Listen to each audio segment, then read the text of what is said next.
Hello friends, एजुकेशन.free में आपका स्वागत है। मैं आपको यूपी बीएड के इंट्रेंस एग्जाम में जो हिस्ट्री के इंपॉर्टेंट क्वेश्चंस बन सकते थे वो बता रही थी, जिसका मैंने ऑलमोस्ट 5 वीडियो अपलोड किया है, जिसमें मैंने 250 क्वेश्चंस को कवर किया है, जो आपके एग्ज़ाम्स के लिए काफ़ी इम्पोर्टेंट है। अगर आपने उस वीडियो को नहीं देखा है तो प्लीज़ उन वीडियो को ज़रूर देखिएगा, वो आपके एग्ज़ाम में बहुत ही ज़्यादा हेल्पफुल साबित होंगे। और आज की इस वीडियो में मैं आपको ऑलमोस्ट 50 क्वेश्चंस कराऊंगी। तो चलिए स्टार्ट करते हैं इस वीडियो को अंत तक ज़रूर देखिएगा। अगर वीडियो पसंद आए तो लाइक, शेयर, कमेंट और सब्सक्राइब करिएगा हमारे चैनल को। चलिए स्टार्ट करते हैं आज के इस वीडियो को। तो आज का पहला प्रश्न दिया है कि पुरंदर की संधि किनके बीच हुई थी।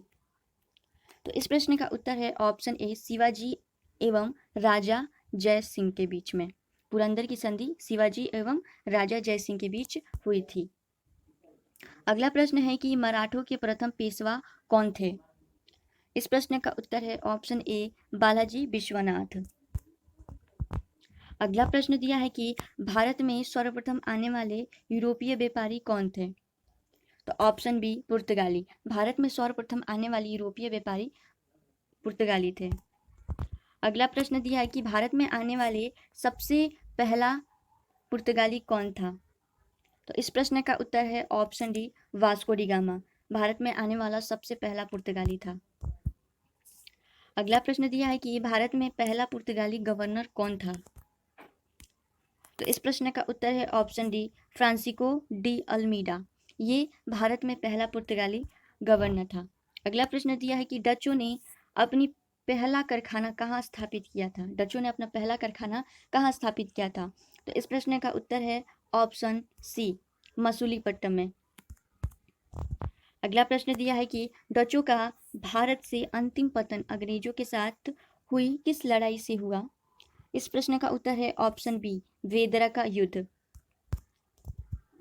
अगला प्रश्न दिया है कि ईस्ट इंडिया कंपनी की स्थापना कब की गई।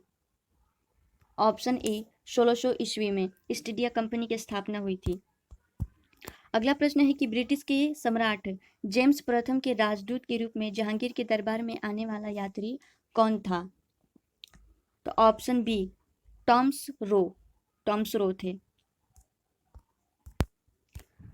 अगला प्रश्न है कि ईस्ट इंडिया कंपनी को 3000 रुपये के बदले बंगाल में निःशुल्क व्यापार करने का अधिकार कब प्राप्त हुआ। तो 1717 में। अगला प्रश्न दिया है कि अंग्रेजों ने सर्वप्रथम अपनी व्यापारिक कोठी कहाँ स्थापित की। ऑप्शन ए, मसूलीपट्टनम में। अगला प्रश्न है कि कोलकाता शहर की नींव किसने डाली। ऑप्शन ए, जॉब चनार्क ने कोलकाता शहर की नींव डाली थी। अगला प्रश्न दिया है कि भारत में फ्रांसीसियों ने पहली फैक्ट्री कहाँ स्थापित की थी। तो इस प्रश्न का उत्तर है ऑप्शन बी, सूरत में। फ्रांसीसियों ने पहली फैक्ट्री सूरत में स्थापित की थी। अगला प्रश्न दिया है कि यूरोपीय व्यापारियों की प्रारंभ में किसके व्यापार में अधिक रुचि थी। जो यूरोपीय व्यापारी थे उनका प्रारंभ में किस व्यापार में अधिक रुचि था। तो इस प्रश्न का उत्तर है ऑप्शन ए, मसालों में। अगला प्रश्न दिया है कि यूरोपीय व्यापारियों के भारत आगमन का सही क्रम कौन सा है। तो इस प्रश्न का उत्तर है ऑप्शन डी, पुर्तगाली, ब्रिटिश, डच, फ्रेंच, उसके बाद से डेन। ये भारत आगमन का सही क्रम है। अगला प्रश्न है कि वह पुर्तगाली कौन था जिसने गोवा पर अधिकार किया। तो इस प्रश्न का उत्तर है option B, Alfonso de Albuquerque.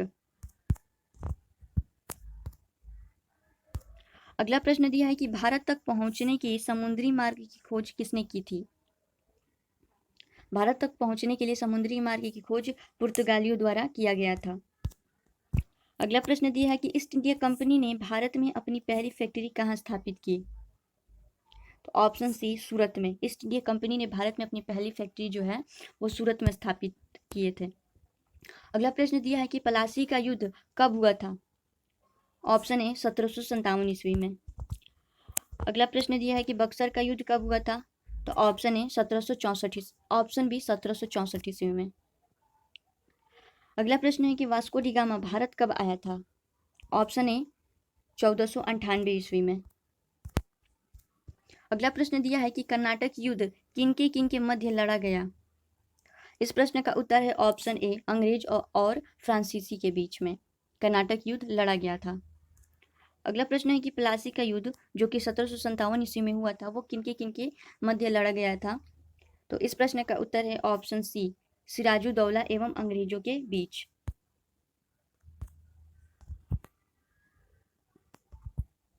अगला प्रश्न दिया है कि मीर कासिम ने अपनी राजधानी मुर्शिदाबाद से हटाकर कहाँ स्थानांतरित की थी। तो ऑप्शन ए, मुंगेर। मीर कासिम ने अपनी राजधानी मुर्शिदाबाद से हटा करके मुंगेर स्थानांतरित कर दिया था। अगला प्रश्न दिया है कि बक्सर की लड़ाई जो कि 1764 ईस्वी में हुई थी, मीर कासिम का किन शासकों ने दिया। मीर कासिम का जो साथ था वो किन शासकों ने दिया बक्सर की लड़ाई में।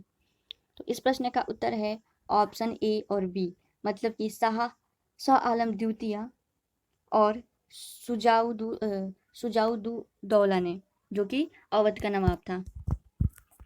अगला प्रश्न दिया है कि बंगाल में द्वैध शासन प्रणाली की समाप्ति किसने की। तो ऑप्शन ए, वारेन हेस्टिंग ने बंगाल में द्वैध शासन प्रणाली की समाप्ति की। अगला प्रश्न दिया है कि बंगाल में अस्थायी बंदोबस्त किसने लागू किया।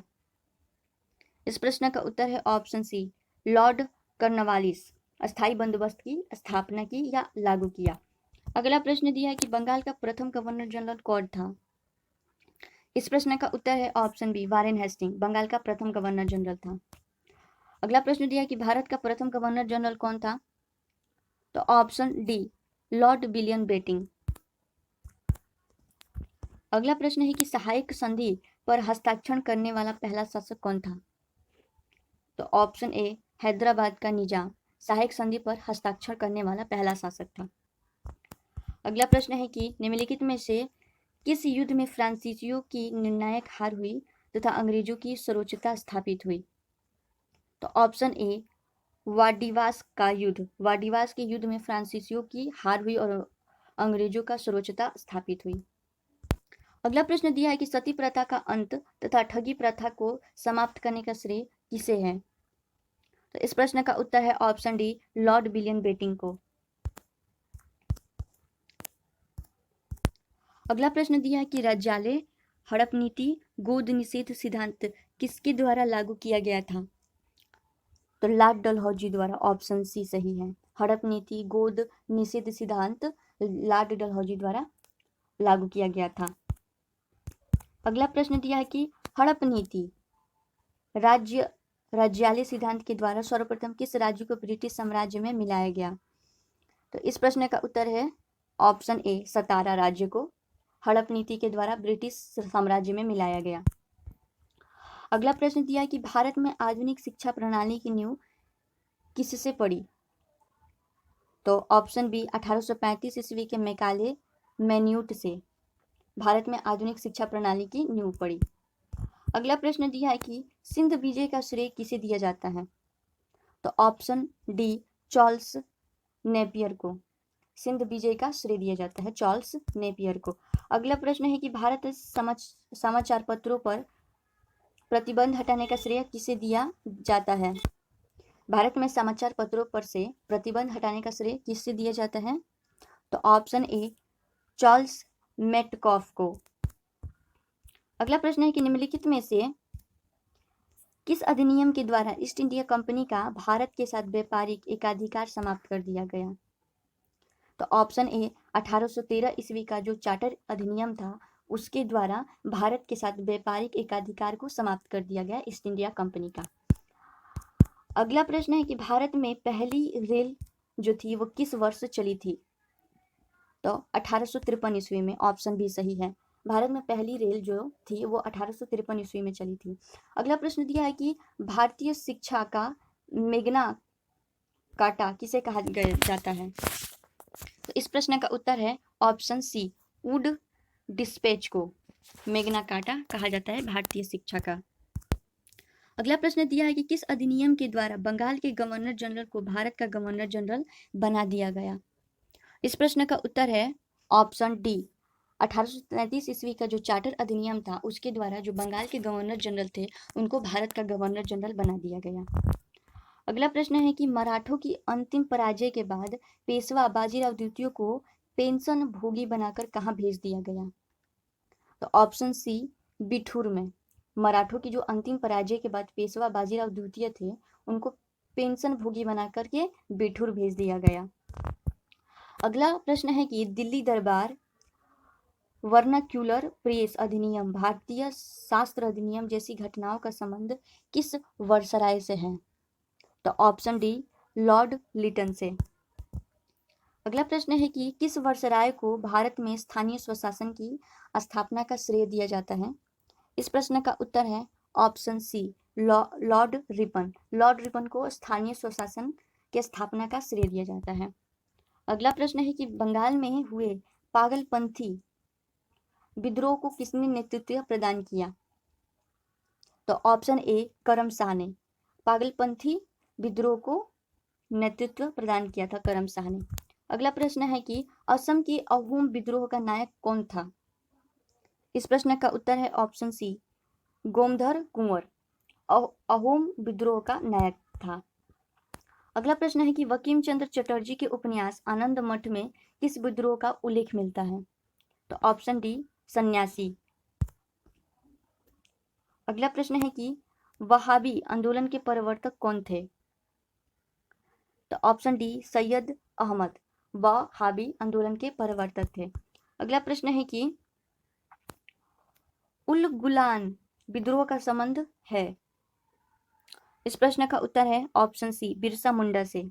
और आज का अंतिम प्रश्न है, संथाल विद्रोह जो कि 1855 से 1856 ईस्वी के बीच था, का नेतृत्व किसने किया था?